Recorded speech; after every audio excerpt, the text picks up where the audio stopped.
Richter syndrome is the transformation of CLL into a aggressive large cell lymphoma, typically diffuse large B-cell lymphoma, and has notably quite poor outcomes with overall survival estimates, typically with medians less than 12 months, when we use our typical chemoimmunotherapy regimens that we use in other de novo large cell lymphomas. Venetoclax is a BCL2 inhibitor that, in addition to its renowned efficacy that is well known in CLL, also has demonstrated some single-agent activity in Richter syndrome from the phase 1 non-Hodgkin lymphoma study. There were 7 patients there that were treated with this. Furthermore, in a recently published study of venetoclax in combination with dose-adjusted EPOCH-R, there was remarkable improvements over historical comparators of dose-adjusted EPOCH-R alone, with really the highest CR rates reported. And that was in 26 patients of high risk and kind of a modern patient population. So in a study that I'm presenting at EHA today, this was a collaborative retrospective effort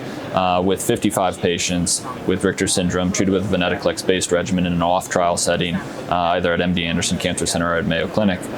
And here we saw that across these varied combinations that included venetoclax with intensive chemoimmunotherapy regimens like dose-adjusted EPOCH-R,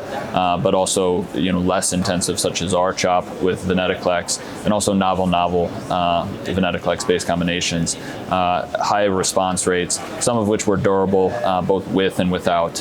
subsequent allogeneic stem cell transplant. So that's encouraging. The safety is as seen in some of the prior work, and that there's particularly when combined with chemoimmunotherapy regimens quite a bit of hematologic toxicity,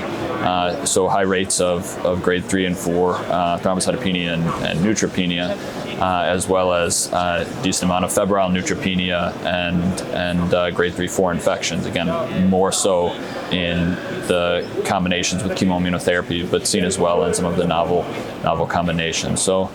I think given the recent results and concerns with this, with combining venetoclax with, in particular, dose-adjusted EPOCH-R, and the ability amidst that hematologic toxicity to in fact dose adjust the EPOCH-R, as well as the excessive treatment-related mortality that prompted the early discontinuation of the Alliance trial in large cell patients, as presented at ASH last December. Certainly, safety and toxicity is a key consideration when trying to find the optimal partner here. There are ongoing study with venetoclax and R-CHOP, which may better fine-tune that balance of toxicity and efficacy, as less of that excess risk was seen in a DLBCL population, at least in the Cavalli study. So that's actively enrolling, as are either active or forthcoming studies looking at venetoclax in combination with immune checkpoint inhibitors, either in with an anti-CD20 or with other novel agents.